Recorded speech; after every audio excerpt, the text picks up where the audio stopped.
hey, pizza parlor, I have this church film. Can you see how I could make you a pizza film? And it was like, no, what? There's nothing about pizza in here. And that's the paradox of this industry is like, nobody will trust you to do the thing unless you've already done the thing. When we were starting out, we didn't really have the right portfolio pieces to showcase to potential clients. And so we opted to make 2 spec projects, Craft Common and Born and Bred, both of which we collaborated with my cousin Pete Gill.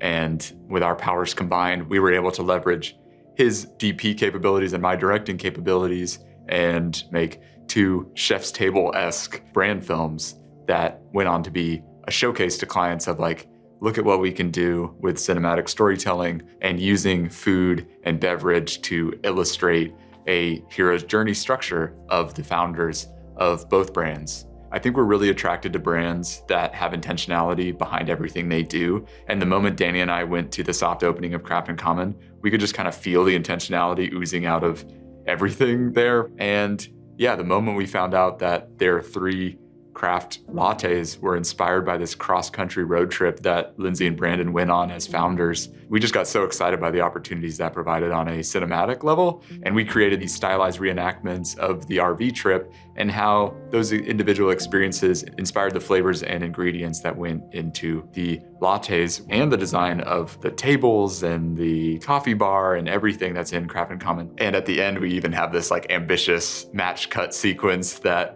required a ball head mounted to a ball head on a slider that was mounted 45 degrees upside down. It's funny to see that motion control match cut that really is only possible with like a cinema robot. And then at the same time, we were making this Born and Bred piece, which we saw as a really great opportunity to make a solo entrepreneur chef's table. They make everything in-house, every jam, every filling. We were able to show that process to illustrate a hero's journey. And I think she is a really compelling character that wasn't afraid to go into the self-doubt and the conflict. And I think it makes for a much more compelling narrative in the end. Both those films are still on our work page. We still get comments to this day. And we're very thankful to Brandon and Lindsay and Jenn for just believing in us and allowing us to tell these stories about their brands and to make these portfolio pieces that celebrate their brand and their journey in such a big way. And who knows, if we never made those spec pieces, Arthur never would have reached out to us for Snap, and Oxenfree's history would be completely different.